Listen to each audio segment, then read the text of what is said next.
Every winter, the pattern repeats itself.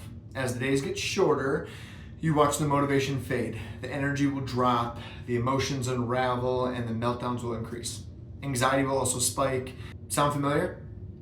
Doctors may call this thing seasonal affective disorder. They talk about how reduced sunlight, vitamin D, and disrupted brain chemistry can cause this. And sure, they might recommend a light box or a new supplement or even another prescription, but here's the thing that they can't explain.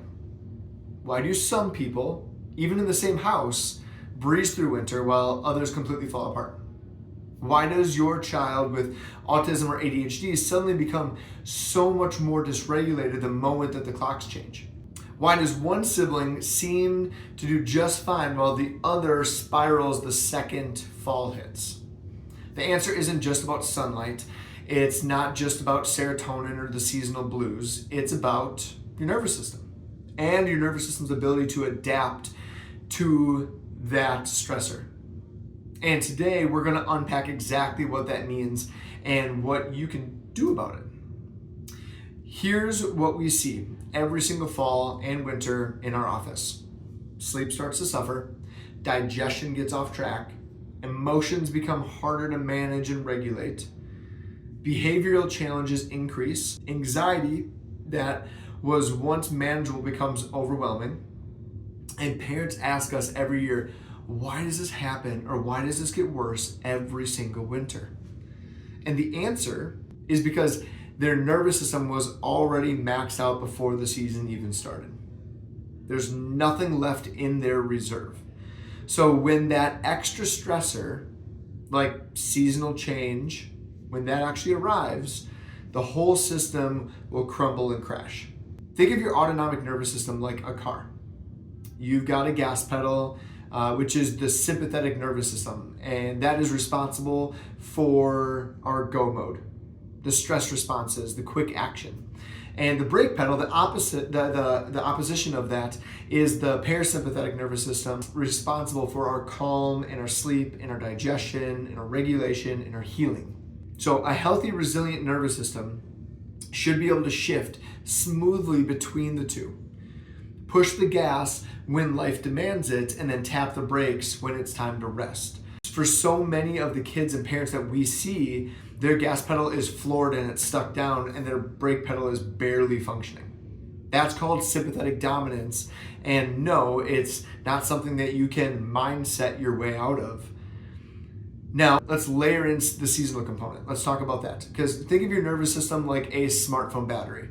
If it's new and fully charged, you can scroll, you can text, you can watch videos, run apps, no problem.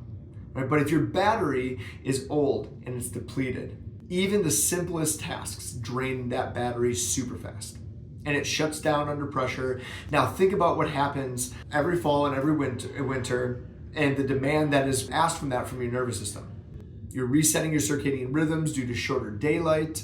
You're maintaining neurotransmitter levels with less sunlight, keeping your immune system running during flu season, regulating body temperature from inside and outside, managing transitions from school pressure to holiday stress, and that's a lot.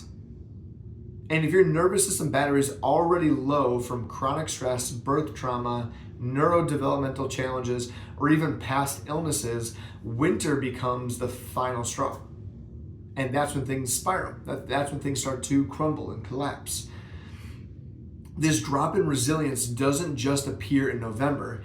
It's often set in motion years earlier. We call it the perfect storm, which is a buildup of stressors that start before birth and continue throughout every childhood step. Let's walk through the perfect storm, starting with prenatal stress, right? So if mom was anxious and overwhelmed or had complicated pregnancy, baby's nervous system learns to expect a stressful world. Mom's nervous system will regulate baby's nervous system. And then you get to birth. And if you have birth interventions like C-section, forceps, vacuum, inductions, all these things place massive strain on the brainstem and the vagus nerve. And then you get to infant struggles like colic and reflux and constipation and poor sleep. All of these are early red flags of nervous system imbalance. And then you get to antibiotic and ear infections, and these disrupt the brain gut axis, and it builds on inflammation. And then we have things like early diagnoses like autism, ADHD, anxiety, and by the time that the labels even emerge, the nervous system has already been stuck for years. So when winter comes around, it's not the cause, it's the trigger that exposes everything that either you or your kiddo have been struggling with. Now here's the good news. There's good news that the nervous system isn't broken. It's built to adapt and heal. It just needs the right kind of support. And at True North Chiropractic, we specialize in helping kids and families rebuild that neurological reserve. We use advanced insight scans to see exactly where the stress is stored. Then through gentle, specific, and safe adjustments, we help release that tension, rebalance the system, and restore adaptability. We had parents tell us that this is the first winter we haven't had meltdowns, or I can't believe how much better my sleep and energy is this year, or my child actually enjoys the holidays now. Seasonal struggles aren't about weakness. They're not about bad brain chemistry. They're about the nervous system being stuck in stress mode with no reserve left. But that can change, and we'd love to help. If this message resonates with you, please click the link in our bio, give us a call, send us a DM, and come visit our office right here in Unalaska. Let's make this winter the one that feels different for you and for your child. Not because the seasons changed, but because you did something different to support their nervous system from the inside out. And we can't wait to meet you.